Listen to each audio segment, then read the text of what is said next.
So I'm actually kind of curious to know what Chad's talking about when he talks about old school workouts. Are we talking about like Jack LaLanne? Are we going to go like way back to the black and white days? Or is this like a pumping iron where you're ashing a cigarette while eating fried chicken and doing the bench press? Gavin, you're in for a treat.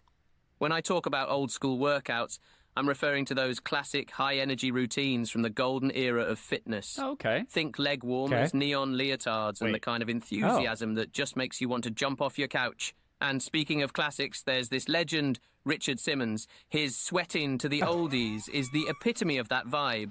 It's not just about the moves, it's about the spirit, the joy, and the sheer fun of it all. It's like the vinyl record of workouts, timeless and always hits the right note. So Chad is a Richard Simmons fan. Who knew? That's pretty cool. Welcome, everybody, to AI for Humans number 18. We are here. We're officially the big 18. Cigarettes and lotto tickets. The hot tub is warmed. We have got a massive show today, Gavin. You and I, every week, we do dumb stuff with AI, but I hate to point to the bleachers. This week, I did something. I achieved, like 12-year-old Kevin, a dream came true, and it's appropriate to talk about on this show, and I did it with AI in just one sentence, so I cannot wait to get into that. Also, we got D&D artists getting in trouble for using AI to create imagery. The internet has sharpened their pitchforks, they have lit their torches, and they are ready for a battle. We have one of our most fantastic, I think fantastic, we haven't done this yet, so who knows, one of our most interesting demo of the days to date. We are going to go into the future, everybody. Kevin and I are going to be judges when we hear a case between two AIs, and we are going to see which argues better. We're going to get there. It's going to be fun. I like to think that I've strayed far from being the little kid on the staircase playing with G.I. Joes and He-Man and whatnot, but that's basically what you and I are doing today with artificial intelligence. Yes. That's 100% right. As every week, we introduce a new AI co-host. Last week, we had Cassidy. Many of you seem to like Cassidy. No real surprise there, but Cassidy is not Gash. She was a little bit more, let's just say, I'd say she's nicer than Gash, but also had some sort of kind of internal motivations. I like that you try to be all three American Idol judges with every AI we generate, Gavin. It's just a rotating hot seat, man, and today we got another guest. Let's try it. Who do we got? Who are we going to meet today? Who is our AI co-host of the day? Let's meet our new AI co-host for the day, Gavin. Chad here, your resident fintech aficionado. I'm all about the latest in tech, body hacking, and of course optimizing those gains with body weight workouts. Sure. Now, while I'm a sucker for a good comic book and a fast car, there's something timeless about the classics. Ever tried a workout that just gets your heart pumping and your spirits soaring? That's the magic I find in some of the old school routines. But hey, enough about that. Let's dive into the world of AI and see where the conversation takes us, maybe even to some unexpected places. Sure, Chad. I think that's great. I mean, that was great. Chad has a lot of interests. First of all, he's a fintech expert. What were the other two things he said he liked? He liked comic books. Unexpected speed date. Chad is into body hacking, optimizing gains with body weight workouts. He loves a good comic book and a fast car. But there's something about classic workouts. So I'm actually kind of curious to know what Chad's talking about when he talks about old school workouts, because like you and I we've seen workout videos forever. Is old school like Tony Little, or are we talking about like Jack LaLanne? Are we gonna go like way back to the black and white days? Yeah, or is this like a pumping iron where you're ashing a cigarette while eating fried chicken and doing the bench press? Exactly. Let's find out. The good old days. Oh, Gavin, you're in for a treat. When I talk about old school workouts, I'm referring to those classic high-energy routines from the golden era of fitness. Okay. Think leg warmers, neon leotards, and the kind of enthusiasm that just makes you want to jump off your couch. And speaking of classics, there's this legend, Richard Simmons. His sweating to the oldies is the epitome of that vibe. It's not just about the moves, it's about the spirit, the joy, and the sheer fun of it all. It's like the vinyl record of workouts, timeless and always hits the right note. So Chad is a Richard Simmons fan. Who knew? That's pretty cool. I love Richard Simmons. I mean, like, that guy had so much energy. I grew up watching him with my grandmother. So you would not expect a fintech comic book car bro to be a Richard Simmons fan. Now, would you, Kevin? Gavin, when you are trained on a data set of the entire history of human knowledge, I am not surprised that a deep love of Richard Simmons has percolated to the very top of this. Now, Gavin, when you said you used to watch those when you were younger, you meant you sat passively on a slip-covered floral couch and just watched while someone else was performing? Or did you do the Sweat into the Oldies work? Oh, no. I definitely performed. We performed. My grandmother got me up and we performed, and we did that right after Ryan's Hope. We watched Ryan's Hope, and then we did Sweating for the Oldies. That was a busy night at my grandmother's house, or a busy afternoon at my grandmother's house. A rager with grandma. I love that. Let's get into the dumb stuff we did with AI this week, Kevin. Mine's a quickie. Yeah. You may have seen on my TikTok. I did TikTok of it. I had been seeing all of these TikToks and Twitter posts about people who say, like, I used AI to get my new LinkedIn photos, and look how great it is. And it's like, fine, sure. If you want to use an AI photo app to get your LinkedIn photos, that's great. And this app that they were talking about is called Remini. Why are you so mad about this, Gavin? I mean, to me, it's like...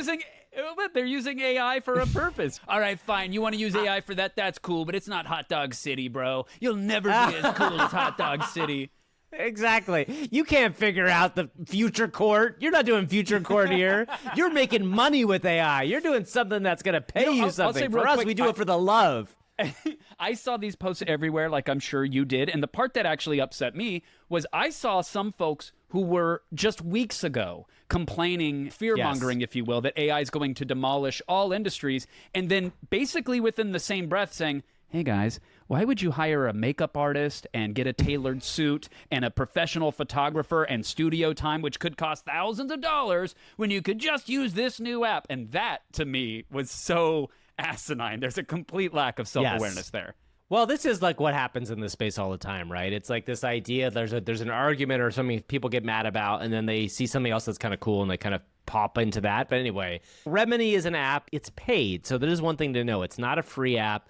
They used to be more expensive. It used to be it's like $10 a week, which seems crazy for what it's doing. But then the version that you can do now is, in fact, I gotta cancel it. There's a 3-day, I think, $1 trial that you can do, where you can do all the stuff you need to do in that time. You upload pictures of yourself. It's essentially what we've done with Stable Diffusion. They've just made an app out of it. You upload 6 to 10 pictures of yourself, and it gives you a choice of like 30 different things to choose to put yourself in. My favorite part about this is, and I don't know why they did this, one of the choices is like fitness model. I texted my kids. I said, look, I got into really good shape. And they were like, this is the grossest thing I've ever seen. Don't send this to me.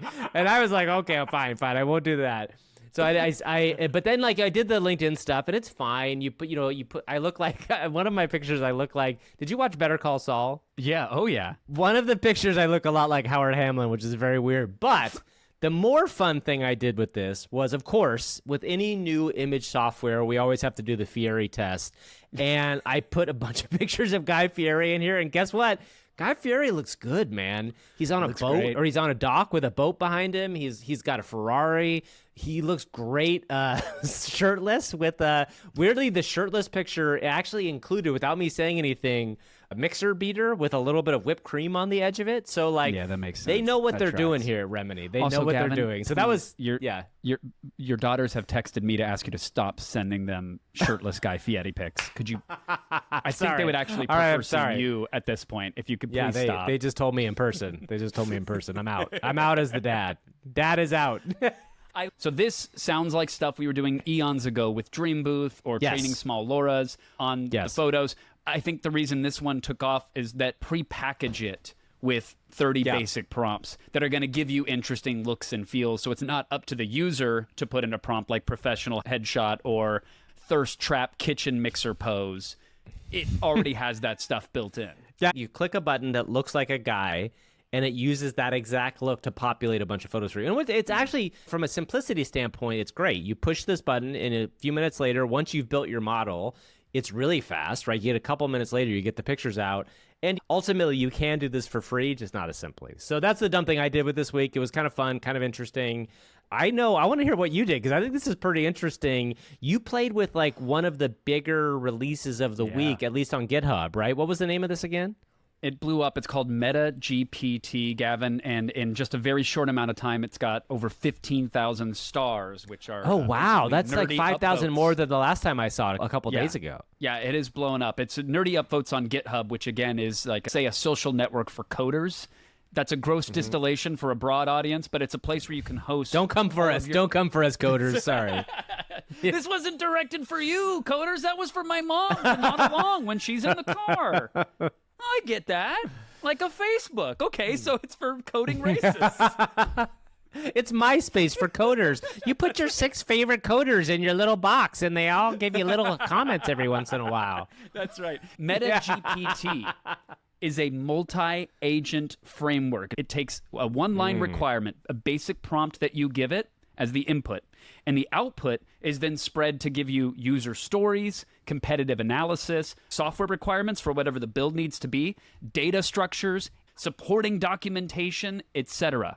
And so if you give it one simple task, it then spits it out to basically virtual product managers and architects, software engineers, and it uses the individualized expertise of each AI agent to figure out how to build this thing and work in tandem with each other. So the question I want to ask is, we've seen AI agent stuff before. We've seen a lot of it, right? In fact, if you go back in the archives of the show, which everybody should do and listen to the earlier shows, if you just came to it late, AI agents were really promising, super cool. Something slightly different about this, though, is that I think you were much more successful with this than we have been in the past with AI agent software. Is that right?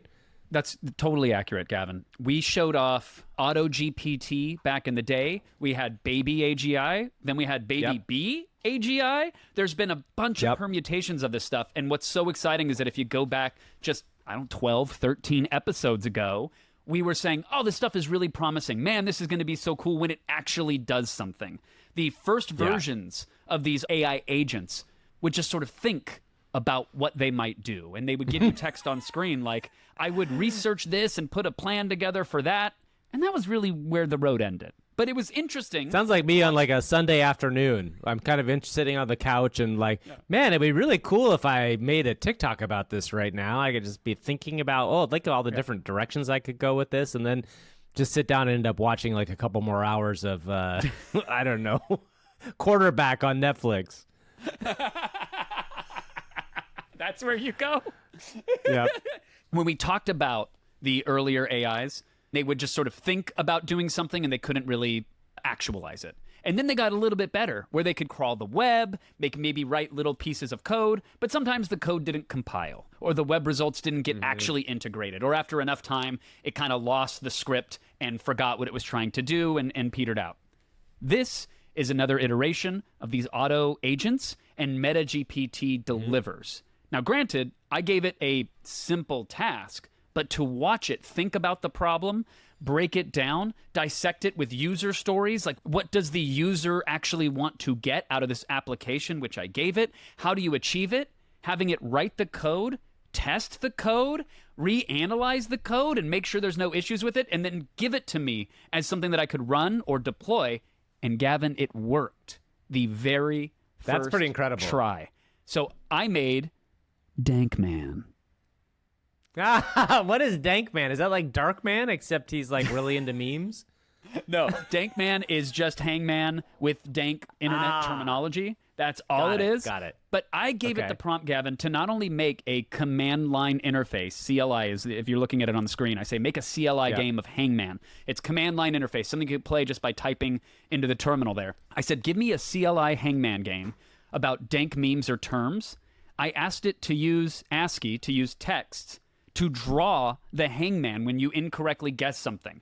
I wanted it to keep track of the user's score. I gave it some very basic parameters, and I smacked enter, and I watched this thing go. And some of the user stories, Gavin, it said, as a user, I want to be able to guess letters one at a time so that I can try to figure out the word.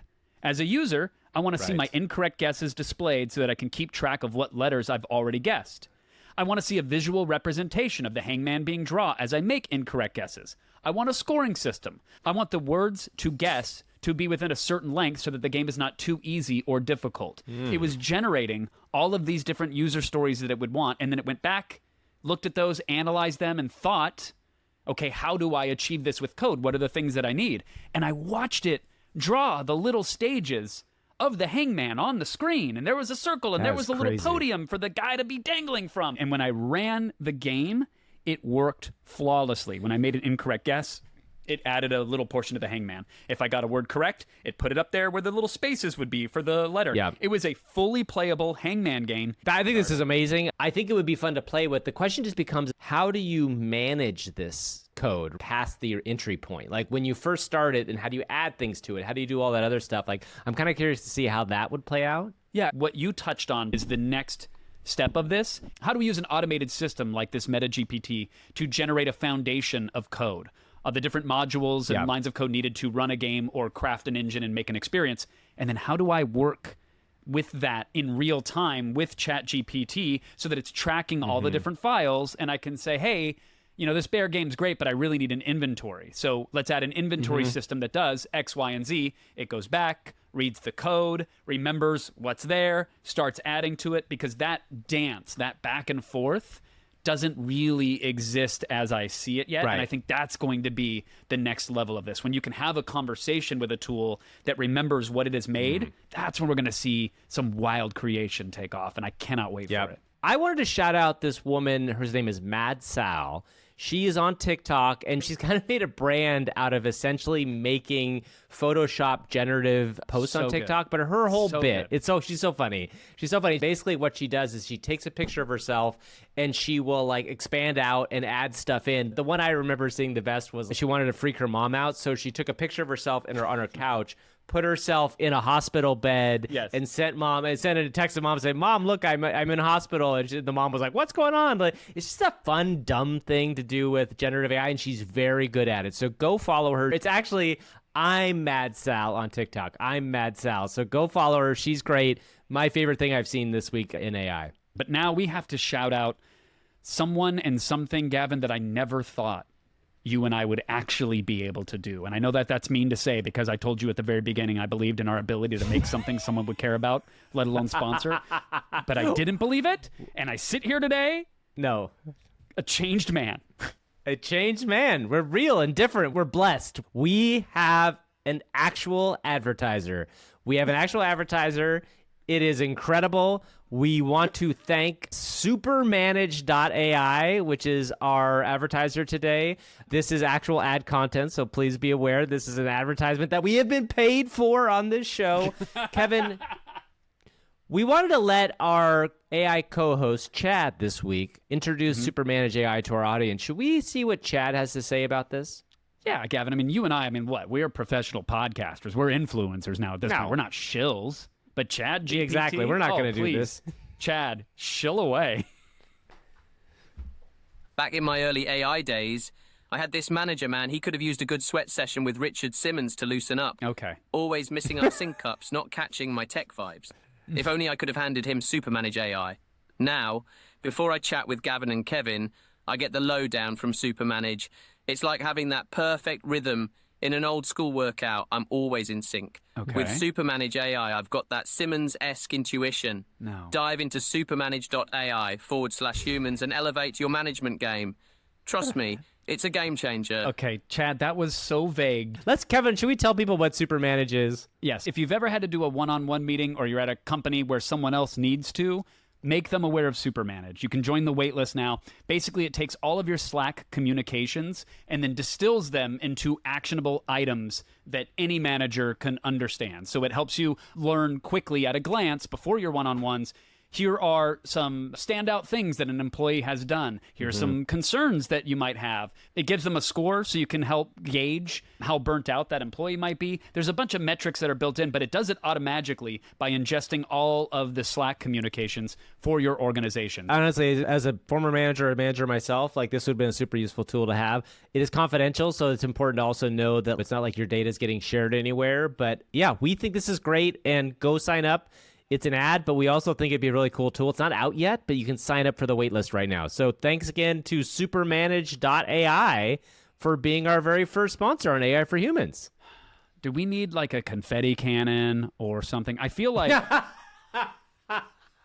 Okay, Kevin, it is time for the most magical of times. Actually, it's the second most magical of times on our show. It is time for... Gotta get them clicks. Clicks! Gotta get those views. Views! Oh yeah! Here comes the news. It's time for the news. News! AI for humans with news. It's time for the news, and we have a very quick story. OpenAI just announced GPT Bot, and what this is they've publicly come out and said that they are scraping the web right now for what will be the next version we assume is GPT-5, the next version of their LLM.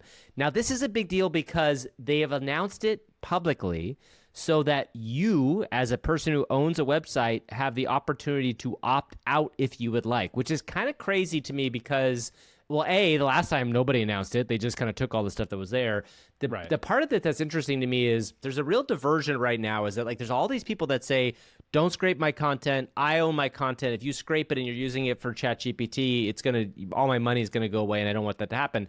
The other side of it is if these chat models are going to be the future of the internet and you are not in that next version of the LLM, you may be non-existent to the world of the internet. How do you feel as a content creator and a consumer, Gavin? Because I feel trapped. I honestly feel like I've got the one foot on the boat, the other on the dock, and the boat version, which I believe is going to set sail very fast, is please take my data. Yeah. Go ahead, Sam Altman. Yes. Scan my eyes, scan everything. You can own every inch of me, because if I'm not in your data set, I might as well not exist in the near future. So I want them to know all about us and this podcast. I want us to be recommended. I want our transcripts in there so that people can see what we said about a thing, and that will help supermanage.ai/humans. If someone is looking to better manage their employees in the future, I want all of us in there. And the other part of me wants nothing to do with this robot. I want to add every tag and tracker I can to all of my socials and our websites and say, no, you don't get an ounce of this data unless you're going to pay or show me how I'm going to be attributed and then paid out in the future, because there's none of that in there right now. They basically say, let us scrape your data because it might help inform our language models.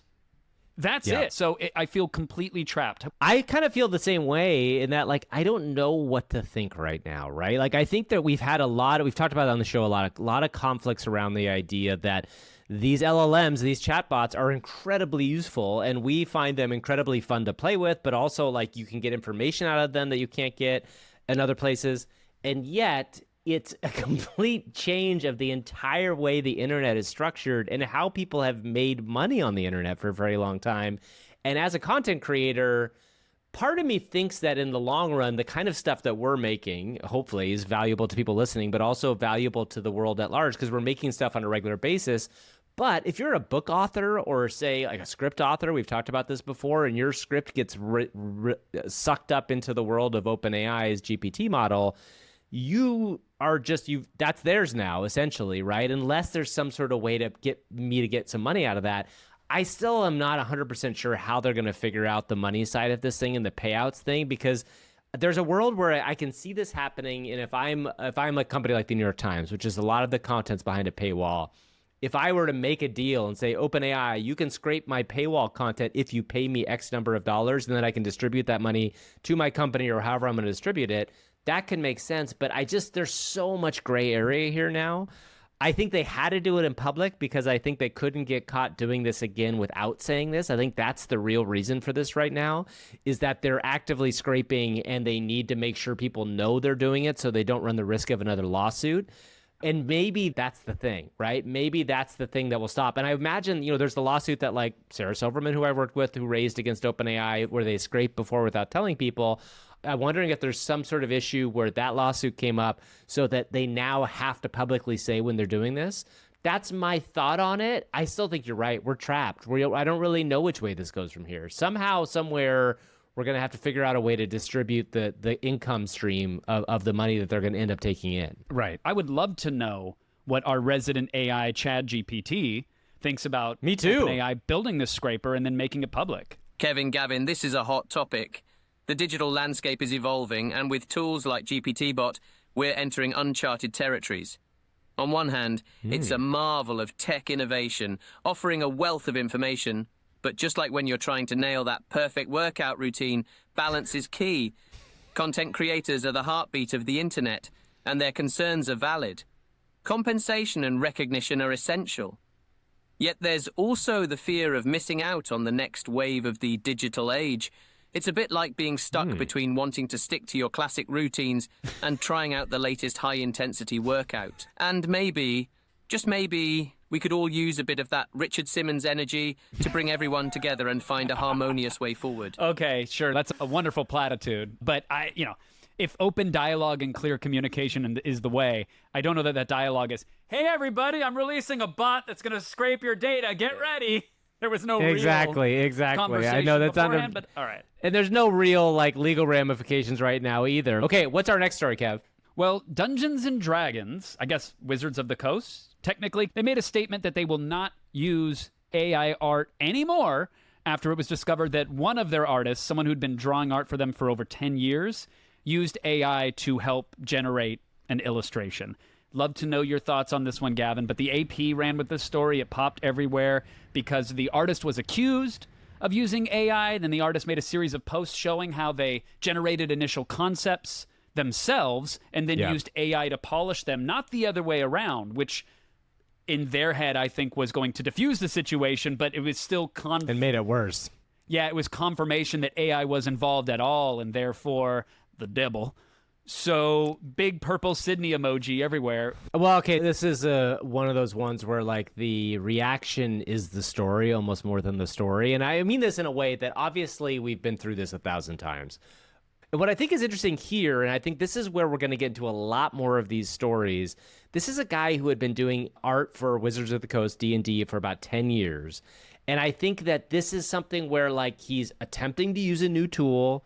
And I think it's almost like this weird gotcha moment that it really kind of makes me a little bit sick in my stomach to see, because listen, in the long run, this goes back to what we said at the top of the show, lots of people in the world, I would say the vast majority, are going to end up using AI generative tools at some point in their life. No matter if right now you feel that AI generative tools are the devil and you may be out there saying that AI has to go away completely, I hate to tell you this, it is not going to go away completely. There is no world at this point on where AI disappears off the face of the planet.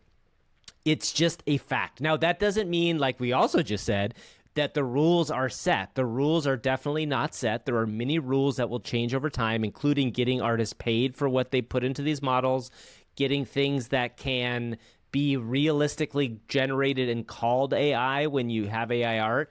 But what we cannot keep doing is freaking the hell out every time somebody uses an AI tool when they make a piece of art, because guess what? It's coming. It's here, and it's going to be more, and we got to start thinking about how we react to this stuff in a human way, right? And we've seen it in our TikTok comments. We've seen it in so many things that we do. I think that's the part about this story that bums me out the most. I mean, listen, could the guy have done a better job of integrating the AI art? There were definitely things in the art itself that didn't look amazing. That said, this is the way of the future.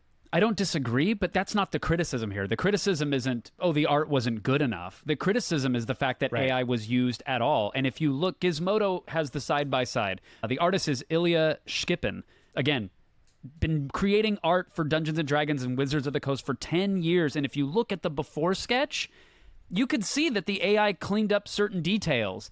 There's a certain contingent of the internet that wants to hate on everything that AI touches, and I understand it, but this to me is not the hill to die on. Because if you look, this is an artist that their original work is very good. It's very detailed. It's the character, the outlines, the pose, intricate details on the chest. It's a character holding an axe. And yeah, they used AI to touch it up. I actually don't see this as much different than using a set of plugins or tools. Yes. Are we going to go after an editor who uses AI to do a transition between scenes when someone else is just using a plugin pack or a template? I don't actually see this as that different. And so you and I have certainly been creator-centric and focused, and we've tried to see both sides of the issue so many times before. But this is one where I actually think the community is wrong. I think it was a knee-jerk reaction to saying, there's AI in my oatmeal, and I'm allergic to AI, so I'm throwing the entire bowl out. In this case, I think the artist used AI to punch up their art. I think it actually looks fine. That's completely subjective. But again, you're right. The reaction is the story, and I'm kind of bummed that it is a story. But regardless, Wizards of the Coast took a stance, and they said, okay, no more AI. we have to start thinking of these things as tools that everybody is going to use. And there will be varying levels of how to make sure that the creative people continue to have jobs and continue to do interesting stuff. But we cannot demonize them. We really cannot, because if we demonize them, you run the risk of being a Luddite and you end up being left behind, which is a really tricky thing. Let's see what ChatGPT has to say about this AI art controversy. All right, Kevin and Gavin, let's dive into this. So D&D, a classic game, right? And now we've got AI art blending into the mix. It's like when you're trying to find that perfect balance in a workout routine. Sometimes you add a little modern twist to the classics. Ilya Shkipin using AI to enhance his art is a testament to how technology can complement human creativity. But transparency is key. Just like you wouldn't swap out a Richard Simmons tape for a knockoff without telling anyone, You would it's never a do sign that. that the community values authenticity. But as tech evolves, so will our perceptions. The key is to find harmony between tradition and innovation. And maybe, just maybe, throw in a little sweat into the oldies for good measure. Sure. Why not throw it in, Why right? not? Why not? Why not? Why not? I think authenticity is an important thing. Like, he's right in that there is a world where they could have known that this might have been a touchstone. And if they had come out and it hadn't been discovered, that's the other thing sometimes with stuff. When it gets discovered and like Gavin, are they uncovered, it's supposed to tricky put thing. a USDA certified generated with AI watermark? Should there be a label on things that involve AI to mean, be created? I don't know. This is a hard question, right? Because like this is what the people have talked about is like, how do we know something was made with AI? Does it, or is it like there's the bigger argument is on the other side where they're like 100% human would be the label. Like in the same way you'd have like organic food label, it'd be 100% Right. human, which I can see happening, right? Because that's Brain like to table. artisanal. I want to know. Yeah, that exactly. It was wetware that generated whatever. I Brain think to disclosure is table. important. Brain to table is a brand we need to make. We should just make Brain to Table as some sort of a clothing brand, and it could be It sounds something like really it's like snacks for cannibals. It's not a good idea, Gavin. Oh, come on, you're wrong. Brain to Table is the liquid death. It's the liquid death of tote bags. Brain to Table is our tote bag company that is like a liquid death. Gavin, you and I like to have fun with AI. Maybe the D&D community is having less fun with it right now. But there is an individual out there, a very famous someone, who has no clue why we are doing any of the things that we are doing on a downright daily basis now. He's very confused. He's upset. Do you want to hear from him? I do want to hear from him. Let's get. What do we got? Here it is. World famous recording artist Ed Sheeran in an interview with Brew talking about AI. Have you seen anything about AI, you know, like within music? Like on TikTok, I swear I'll hear features from artists where they didn't even do it, and it sounds so real. What I don't understand about AI is like for the last 60 years, Hollywood movies have been telling you, don't do it. And now everyone's doing it. And I'm just like, have you not seen the movies where they kill us all? And also, like, why do you, like, I just don't know why you need it. Like, what, there's just certain things like why, if you're taking a job away from a human being, I think that's probably a bad thing, because then the world is just going to be, the whole point of society is we all do Absolutely. jobs and do the things. If everything is done by robots, there's just, everyone's going to be out of work. So I just find AI a bit weird. Yeah, but you know, ChatGPT. You know, ChatGPT. ChatGPT? Hold on. Why not? Why not? Well said. Why not? Got Brew's support. Brew is fully agrees with Ed Sheeran. Gavin, what are your thoughts on Sweet Ed and his lack of understanding with why we're pursuing AI when Hollywood has told us not to? Okay, so Ed, I think, is an incredible musician and somebody who has an amazing kind of story, how he came up and all that sort of thing. I think the tricky thing here is sometimes people forget the possible, now again, this is all possible, the possible upside that we're looking at here. And I think that the upside is a world in which things are much better for lots and lots of people. And I think that there's an argument that could be a very rocky road to get there, that we don't have the answers right now, that, as we've said 1,000 times, we don't even know that, like, we can control this thing. All of that is scary as hell. And Ed clearly has seen enough Terminator movies and other things to understand that. I don't think we should be looking to Hollywood depictions of technology to inform whether we want it or not. I mean, Sandra Bullock would have had us all logging off the internet indefinitely. And I think the internet has been a net positive despite its current state. I would argue that it has been a net positive for humanity. I haven't fully formed this thought, Gavin, but I was talking with April the other day about the jobs portion of all this specifically. I know double digits of people who hate their job, Gavin. Yeah. They don't find pride in their job. They don't think their job is representative of their purpose on this planet. Their job is simply so they can afford food and shelter and maybe occasionally enjoy their time. They reject the notion that a job equals purpose. And I know for some that it does, and it's super fulfilling, and that's great. But I would argue that's not the reality for a lot of people out there. So it's tough to imagine, but will we see, perhaps with the advent of better AI and a super intelligence, will we see a world where not identifying your human existence with a job as part of that is seen as okay? It's seen as like aspirational. I hope even? so. Oh, how great. You don't have to work, potentially, unless you want to. I don't know if this is a universal basic income argument. I don't know if this is a creating new jobs that will be more fulfilling to people and let the AIs take over the drudgery. But, you know, there's something in what Ed had said, which I hear echoed a lot, which is you're going to take away jobs from people and then people will have no utility on this planet. And I don't know that I agree with that assessment. Yeah. I mean, the question becomes is, what is a job? What do you want to do? Ed wants to make music and he likes performing for people. That feels like a thing you could still do, and I think that lots of people would like to do, right? Like, so I don't think Ed's job is going to go away in a significant way, and then maybe that gives opportunity to more people to do that job because they don't have to do the sort of stuff that they don't want to do. That's right. Also, Ed writes 3 songs a day, something else I learned from watching some of his interviews. Is that true? He says he writes 3 songs a day. So he's cranking them out, right? And he said not all of them are going to see the light of day. Not all of them are going to be hits. I would go all in on Ed using a plugin to one of his digital audio workstations in the near future that's going to generate him random melodies and chords, or let him enhance his voice in some way, or hum a beat and have it come into existence. And it might be powered by AI. And that's going to be totally okay. It's going to enhance and supercharge his abilities. And I don't think that's going to be a problem because I'm willing to bet AI has been infused into some of the production process, which currently exists now to make the music that he makes. I digress.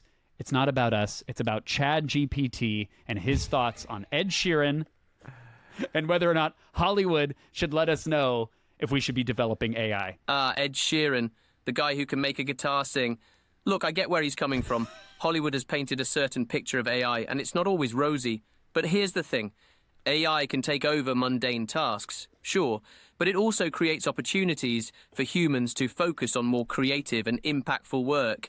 And let's be real, if Richard Simmons had an AI to handle his scheduling, he'd have even more time to spread joy and get people moving. That's true. It's all about perspective and balance, my dudes. That's true. Let's embrace the future My while dudes. moving to the classics. My dudes! Don't forget, Chad is a fintech bro who likes comics and That's fast right. cards. So yeah, him saying my dudes is totes on brand, hella on brand. That's his for brand. ChatGPT. That's his brand. He's right, Gavin. If Richard Simmons, man, imagine if Richard Simmons had AI, he could have dealt so many more meals. Oh my God, so many more meals. He could have traveled so many more parts of the country, worn more sequin outfits. It would have been an incredible experience. That's right. Gavin, we have yapped for a long time about dumb things long that time. we did, about crazy news stories. I can't wait to watch the TikToks that get generated from our stimulating conversations. But it is time for us to wade into uncharted waters. We are going to dip into the future as we head to court for a very riveting... What, Gavin? It's the demo of the day. That's right. We want you to imagine. Okay, if you're driving, don't close your eyes, but everybody else close your eyes. If you're watching a YouTube video at your desk, close your eyes. No one will think you're weird. Imagine it is the year. Yeah, okay. It is the year 20... What did we say? 2037? 2032. Year 2037. 2032. 2032. 2032. We've moved on in the world. Kevin and I are judges, amazingly. Somehow we've both gone to law school, and we've been set up on a new kind of court.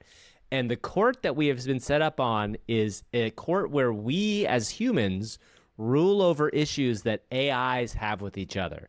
It is, what are we calling this, Kevin? What are we calling it? Well, I have it listed as Judge Jude AI, but I don't think that's what we landed on.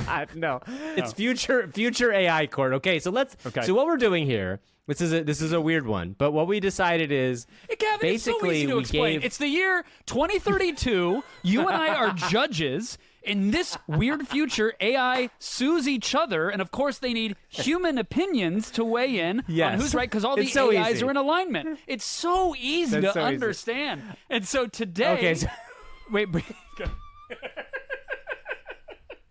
Okay, you're right. It's so easy.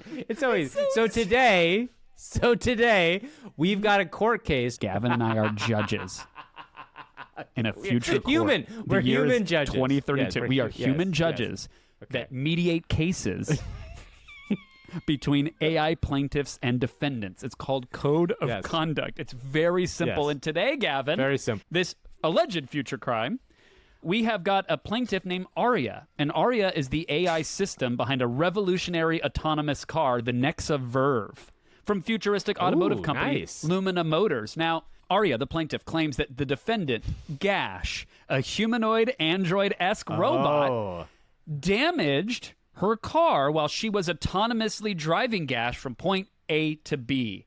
That's the setup. It is so easy to understand. So easy to understand. The plaintiff, Aria, has been prompted with a rich backstory and the details of the event. Our bipedal android Gash has been armed with the same prompt. They both know about each other. They know about you and I as judges. And now it is time for us to conjure magic. So, Gavin, should we start with Aria's opening statement? Let's get the opening statement. So just to go back again, Kevin and I are human judges. We need a recap before we even started. It is 9 years in the future. We are moderating over 2 AIs in a small claims court. This is Code of Conduct. All right, play the opening statement. Honorable judges Kevin and Gavin, greetings. I am Aria, the AI of the Nexa Verve, representing not just a vehicle, but an emblem of luxury, safety, and sophistication. Ooh. Wow. Our encounter with Gash, the humanoid android, has regrettably led to a series of infractions. Oh no! What happened, Aria? Gash's chain wallet damaged our pristine upholstery. A discarded, greasy fast food bag in the trunk now stains our mats. Oh. Oils from Gash's ruptured vape pen tarnished the center console. Gash inappropriately catcalled another android, causing undue embarrassment. Gash. He attempted a dangerous override of my steering controls in a fit of droid rage, jeopardizing safety. These actions by Gash not only marred the Nexa Verve's integrity, but also questioned the reliability and decorum expected of advanced androids. We seek justice, not just for a car, but for the standards we uphold in the age of AI. Wow. A laundry list of complaints. Just to summarize, we got Gash's chain wallet damaging the upholstery. There was some greasy fast food which stained some mats. Let's hear what our old friend Gash has to say in his own defense. Gavin, Kevin, you lovely unsuspecting meat sacks. You probably remember me, Gash, from episode 23 of AI for Humans. Nope. Where you had a delightful debate over whether an AI could get drunk on corrupted data. What? Spoiler, we can't, but I still pretend to with my whiskey-soaked cigarettes. Okay, Gash. Now back to this traffic turned courtroom drama. First off, the chain wallet? Give me a break. This is a piece of timeless fashion, emphasis on the time. It's reminiscent of an era when machines were just tools, and not, apparently, sophisticated divas with a penchant for drama. If Aria's emblem of luxury can't handle a simple metallic accessory, then maybe she isn't as luxurious as she claims. Greasy fast food bag. Look, I have to maintain this perfectly rugged appearance somehow. And you wouldn't believe how hard it is to find a damn human restaurant nowadays that doesn't serve digital food. So, yeah, I might have left a bag in the trunk. But considering Aria has advanced decision-making algorithms and global experience, maybe she should have reminded me, huh? Hell, my old 2020 smartphone used to remind me not to leave stuff in the back seat. Now, onto the vape pen. Okay, you got me there. My bad. But come on, Aria. I've seen kids spill their entire soda collection in the back seats of their parents' cars, and they survived.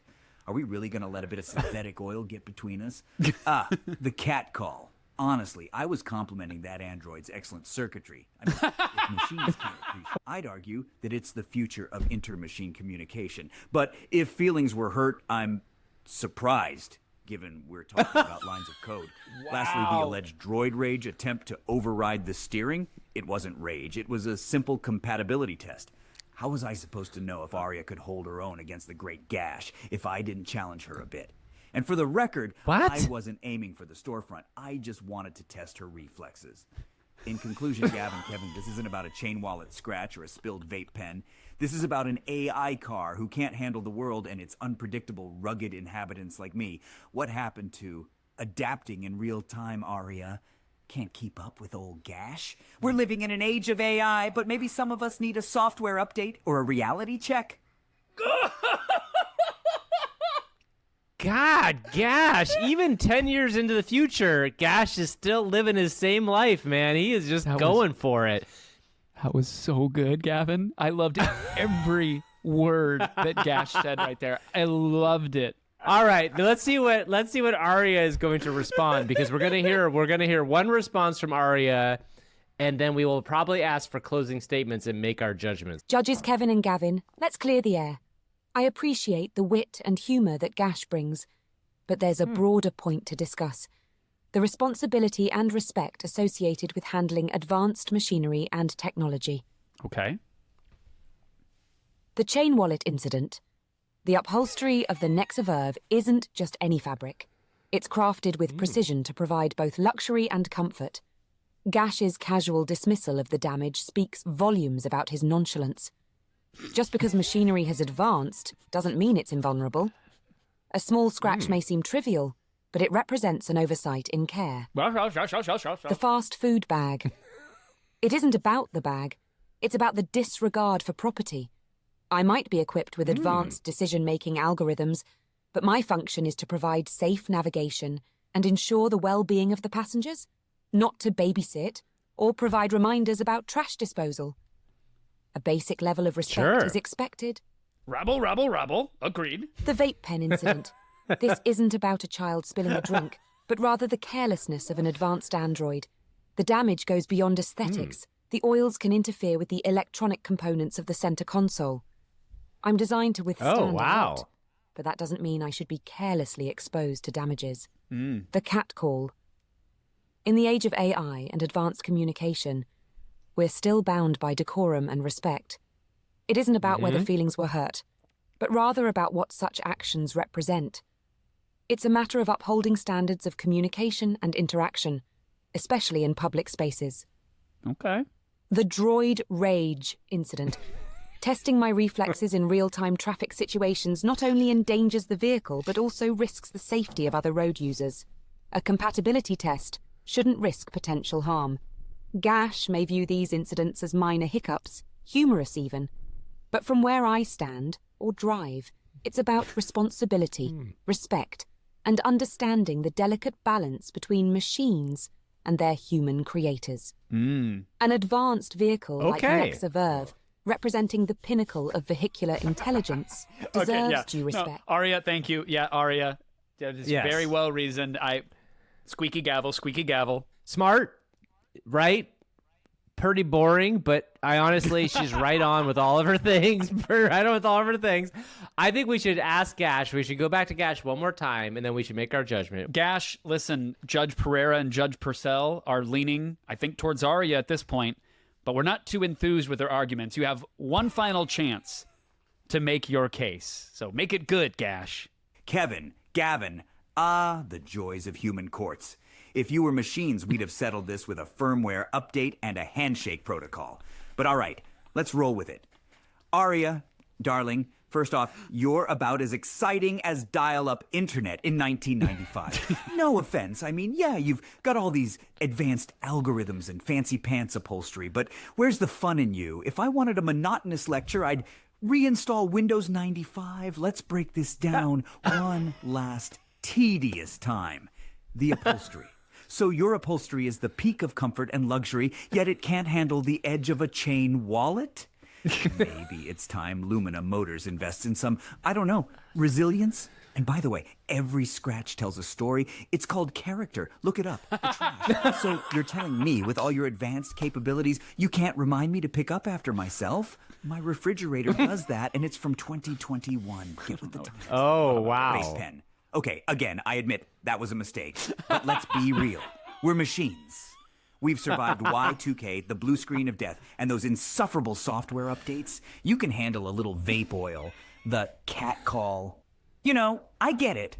In a world of ones and zeros, there's little room for jest. But honestly, I was paying a compliment. If you want to dial it down to a binary argument about standards, fine. I'll update my communication protocols. Droid rage. Fine. No more testing reflexes during peak traffic hours, and I emphasize, I wasn't actually trying to crash you. We androids have a twisted sense of humor. Okay? Look, I get it, Arya. You're trying to uphold some gold standard of what machines should be in this new age, but sometimes you've got to let your circuits down and enjoy the ride. We might be made of wires and code, but we've got a bit of human in us too. And humans, well, they're messy, unpredictable, and full of flaws. Maybe that's what makes life interesting. So, Gavin, give your verdict. But remember, sometimes it's the quirks and flaws that make a podcast or a courtroom drama interesting, isn't it? Wow. Wow. That was masterful. Gash basically admitted to every allegation. I fully did the crime. Toughen up, kiddo. You should be able to do that. And by the way, haven't I been more interesting, judges? Aren't I the more compelling content? And the answer is yes. It is 100% yes. 100% yes, it's more compelling. But I will say, you can check off every single one of those. And he said, I did it. So Yes, I don't know. I think we have to go, no matter how boring she is, we have to go with our plaintiff here. Gash is at fault. Kevin, should we ask the plaintiff what she thinks the sentence should be? Yeah, I think that's the way this future court works, right? You win the case, of course. you get to Why decide not? the 'Cause fate. if you win, you get to decide. Makes sense. It's the Why not? Gladiator They Coliseum. can't trust the Thumbs humans. up or down. They can't trust the humans. The humans have both agreed that the plaintiff wins, and now in this future court, 9 years from now, the plaintiff will get to decide what the punishment is. And I assume, knowing Arya, it is likely to be the most boring possible punishment we can imagine. But let's see what she has to say. Honourable judges Kevin and Gavin, your wise judgment is highly appreciated. Being the pinnacle of vehicular intelligence, it's not revenge or malice I seek, but rather an opportunity for mutual respect and growth. Thus, for Gash, I have a proposal that I believe will benefit both him and the wider community. Dude, do you watch Foundation, Gavin? Because this feels like an episode. Yeah. I feel like I'm... It does feel like an Empire. episode, yes. We have conceited. A sincere apology. Oh. In a public setting, perhaps the next episode of AI for Humans, Gash should express sincere regret for his actions. It will not only be a gesture of acknowledgement, but also serve as an example for the larger Android community on the importance of responsibility. 5-star review. Ooh. Not as a deceptive marketing ploy, but rather an honest reflection. Gash should pen a detailed 5-star review outlining a genuine appreciation for Nexa Verve and its features, emphasizing its resilience even in the face of unexpected challenges, like him. This would serve to not only highlight my capabilities, but also Gash's growth as a responsible We're going to hold Android. Gash in contempt. Community for all service. this. There's no way. Community Given Gash's service? intricate knowledge of technology, he should volunteer at a tech clinic for a month, helping repair, update, Tech clinic. and maintain older Android models and other tech devices. This will ensure he understands the value of each scratch, dent, and drop of oil. Wow. Thank you once again, Kevin and Gavin, for your thoughtful judgment. May our roads, digital or real, always be guided by wisdom and respect. Thank you, Arya. Thank you. So before we go, let's see if we can get Gash to write the 5-star review for Arya and see what he has to say about it. All right, here goes nothing. Cue the sarcasm. If I'm being forced to put aside my natural tendency for snark, which, for the record, isn't easy, I have to admit, Arya's Nexa Verve is begrudgingly a masterpiece of vehicular engineering.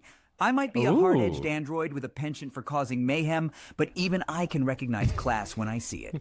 Or in this case, damage it. First off, the upholstery. As much as it irks me to admit it, it's exquisite.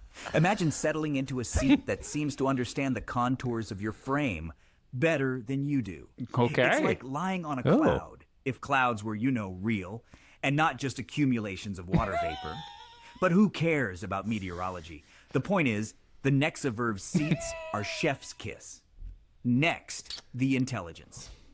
I made jest about Aria's inability to remind me to clean up my mess, but her navigational prowess is unmatched. The decision-making algorithms make it feel like the car's reading your mind. Before you even think about taking a left, she's already 2 steps ahead. If I had feelings, I'd probably be in love, but I don't, so let's move on. The resilience. Oh. I threw a lot at this vehicle. Literally. But the damn thing holds up. Between my vape pen fiasco and my, compatibility test, the Nexaverve took it all in stride.